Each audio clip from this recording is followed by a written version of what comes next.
आप देख रहे हैं सबकीहिंदी.com। एक नजर अब तक की सुर्खियों पर। दिल्ली विधानसभा चुनाव 2025 के लिए राजधानी की 70 विधानसभा सीटों पर वोटिंग हो रही है। आपको बता दें कि मतदान सुबह 7 बजे से जारी है और शाम 6 बजे तक खत्म होगा। वहीं चुनावी नतीजे 8 फरवरी को घोषित किए जाएंगे। साथ ही बता दें कि इन चुनावों में लगभग 1.56 करोड़ वोटर 699 उम्मीदवारों की किस्मत का फैसला करेंगे। दिल्ली चुनाव के लिए मतदान के मद्देनजर आज दिल्ली और हरियाणा में सार्वजनिक छुट्टी का ऐलान किया गया है। प्रधानमंत्री नरेंद्र मोदी ने दिल्ली विधानसभा चुनाव में वोटरों से वोट डालने की अपील करते हुए एक्स पर लिखा कि दिल्ली विधानसभा चुनाव में आज सभी सीटों के लिए वोट डाले जाएंगे। यहाँ के मतदाताओं से मेरा आग्रह है कि वे लोकतंत्र के इस उत्सव में पूरे उत्साह के साथ हिस्सा लें और अपना कीमती वोट जरूर डालें। इस अवसर पर पहली बार वोट देने जा रहे सभी युवा साथियों को मेरी विशेष शुभकामनाएं। पीएम मोदी ने लिखा कि याद रखना है, पहले मतदान फिर जलपान। वहीं केंद्रीय गृह मंत्री अमित शाह ने भी वोटरों से वोट डालने की अपील करते हुए लिखा कि दिल्ली विधानसभा चुनाव में मतदान के लिए जा रहे बहनों और भाइयों से अपील करता हूं कि वे झूठे वादों, प्रदूषित यमुना, शराब के ठेकों, टूटी सड़कों और गंदे पानी के खिलाफ वोट करें। गृह मंत्री ने लिखा कि आज एक ऐसी सरकार बनाने के लिए बढ़ चढ़कर मतदान करें जिनके पास जन कल्याण का मजबूत ट्रैक रिकॉर्ड हो और दिल्ली के विकास का स्पष्ट विजन भी हो। आपका एक वोट दिल्ली को दुनिया की सबसे विकसित राजधानी बना सकता है। पहले मतदान करें फिर जलपान करें। दिल्ली की मुख्यमंत्री आतिशी ने भी मतदाताओं से वोटिंग की अपील करते हुए एक्स पर लिखा कि दिल्ली का आज का चुनाव सिर्फ एक चुनाव नहीं है बल्कि धर्म युद्ध है। उन्होंने लिखा कि यह अच्छाई और बुराई की लड़ाई है, यह काम और गुंडागर्दी की लड़ाई है। मेरी सभी दिल्ली वासियों से अपील है कि अपना वोट डालें, काम के लिए वोट डालें, अच्छाई के लिए वोट डालें, सत्य की विजय होगी। वहीं दिल्ली के पूर्व मुख्यमंत्री और आम आदमी पार्टी प्रमुख अरविंद केजरीवाल ने लिखा कि प्यारे दिल्ली वासियों, आज वोट का दिन है। आपका वोट सिर्फ एक बटन नहीं, ये आपके बच्चों के उज्जवल भविष्य की नींव है। अच्छे स्कूल, बेहतरीन अस्पताल और हर परिवार को सम्मानजनक जीवन देने का अवसर है। आज हमें झूठ, नफरत और डर की राजनीति को हराकर सच्चाई, विकास और ईमानदारी को जिताना है। खुद भी वोट करें और अपने परिवार, दोस्तों, पड़ोसियों को भी प्रेरित करें। केजरीवाल ने कहा कि गुंडागर्दी हारेगी और दिल्ली जीतेगी। दिल्ली में जारी वोटिंग के बीच कांग्रेस अध्यक्ष मल्लिकार्जुन खड़गे ने मतदाताओं से अपील करते हुए लिखा कि दिल्ली विधानसभा चुनाव में वोटिंग की प्रक्रिया शुरू हो गई है। मेरी दिल्ली की सम्मानित जनता से अपील है कि अपना कीमती वोट जरूर डालें। आपका एक वोट दिल्ली में बदलाव का प्रतीक साबित होगा। अगर दिल्ली को पहले जैसे विकास के पथ पर अग्रसर करना है तो उन लोगों को चुनें जिन्होंने दिल्ली के लिए सच में काम किया है। आपसे झूठे वादे कर आपको ठगा नहीं है।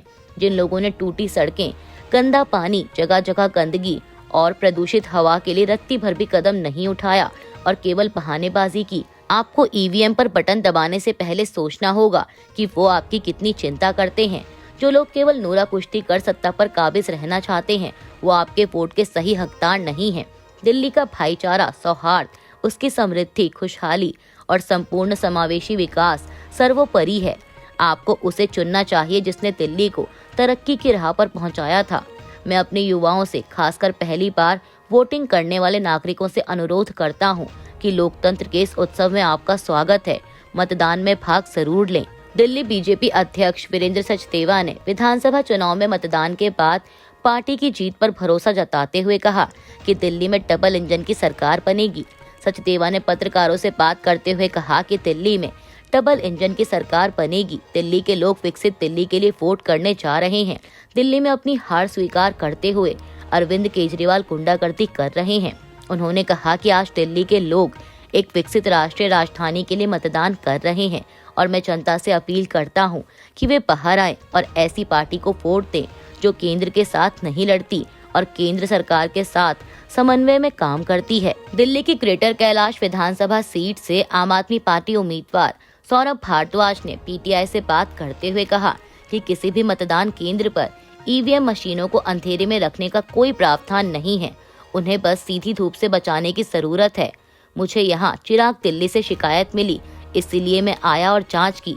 मैंने पाया कि 5 से 6 कमरों में लाइटें बंद थीं, जिससे मशीनें अंधेरे में थीं। ऐसा नहीं होना चाहिए। उत्तर प्रदेश में अयोध्या जिले के मिल्कीपुर विधानसभा सीट पर भी आज उपचुनाव के लिए वोटिंग हो रही है। बता दें कि यहाँ मुख्य मुकाबला बीजेपी के चंद्रभानु पासवान और समाजवादी पार्टी के अजीत प्रसाद के बीच होने की उम्मीद है।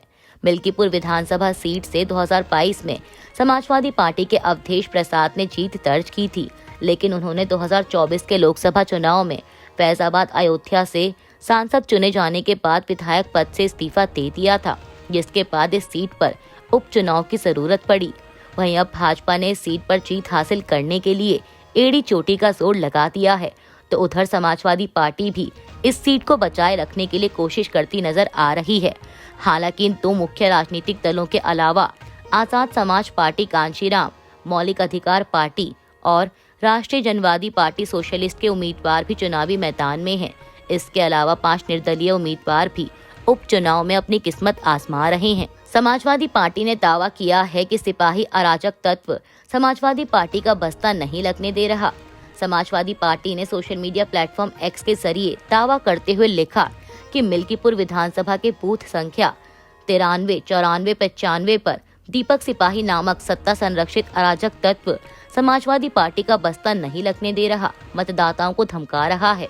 सपा ने लिखा कि चुनाव आयोग संज्ञान ले और निष्पक्ष मतदान सुनिश्चित हो। वहीं एबीपी की एक रिपोर्ट के मुताबिक सपा सांसद अवधेश प्रसाद ने एक निजी चैनल से बातचीत के दौरान कहा है कि मेरे पास स्पेसिफिक रिपोर्ट है, हमारे पास फोन आ रहे हैं कि बूथों पर एजेंटों को पन्ने नहीं दिया जा रहा है, हमारे वोटर्स को रोका जा रहा है। पीटीआई की एक रिपोर्ट के मुताबिक करीब 200 अवैध भारतीय अप्रवासियों को लेकर एक अमेरिकी सैन्य विमान आज बुधवार दोपहर को श्री गुरु रामदास जी अंतर्राष्ट्रीय हवाई अड्डे पर उतरेगा। इससे पहले विमान के सुबह उतरने की उम्मीद थी। अभी तक विमान में सवार लोगों के बारे में विस्तृत जानकारी नहीं मिल पाई है। रिपोर्ट के अनुसार अमेरिकी सैन्य विमान C-17 में पंजाब और पड़ोसी राज्यों के 205 अवैध अप्रवासी सवार हैं। आपको बता दें कि अमेरिकी राष्ट्रपति डोनाल्ड ट्रंप के आदेश के बाद अमेरिका ने अवैध अप्रवासियों के खिलाफ बड़े पैमाने पर निर्वासन अभियान शुरू किया है। महाराष्ट्र के मुख्यमंत्री देवेंद्र फडणवीस ने अंधविश्वास के कारण दक्षिण मुंबई में आधिकारिक सीएम आवास में शिफ्ट न होने के दावों को खारिज कर दिया है और कहा है कि वह अपनी बेटी की बोर्ड परीक्षा खत्म होने के बाद वहां चले जाएंगे। आपको बता दें कि उनका यह स्पष्टीकरण शिवसेना यूबीटी सांसद संजय राउत के उस बयान के कुछ घंटों बाद आया है, जिसमें राउत ने कहा था कि एकनाथ शिंदे के कामाख्या मंदिर की यात्रा के दौरान गुवाहाटी में बलि दिए गए भैंसों को मुख्यमंत्री के आधिकारिक आवास वर्षा के परिसर में दफनाया गया था, ताकि सीएम का पद शिंदे के अलावा किसी और को ना मिले। बता दें कि शिंदे जून 2022 में राज्य के मुख्यमंत्री बने थे, जब उन्होंने उद्धव ठाकरे के खिलाफ बगावत की और भाजपा से हाथ मिला लिया था। वह नवंबर 2024 तक मुख्यमंत्री रहे, लेकिन विधानसभा चुनावों के बाद फडणवीस ने तीसरी बार मुख्यमंत्री का पद संभाला है। अभी के लिए बस इतना ही। बाकी की खबरों के लिए जुड़े रहिए सत्यहिंदी.com के साथ। Copyright disclaimer under Section 107 of the Copyright Act 1976. Allowance is made for fair use for purposes such as criticism, comment, news reporting, scholarship, and research. Fair use is a use permitted by copyright statute that might otherwise be infringing.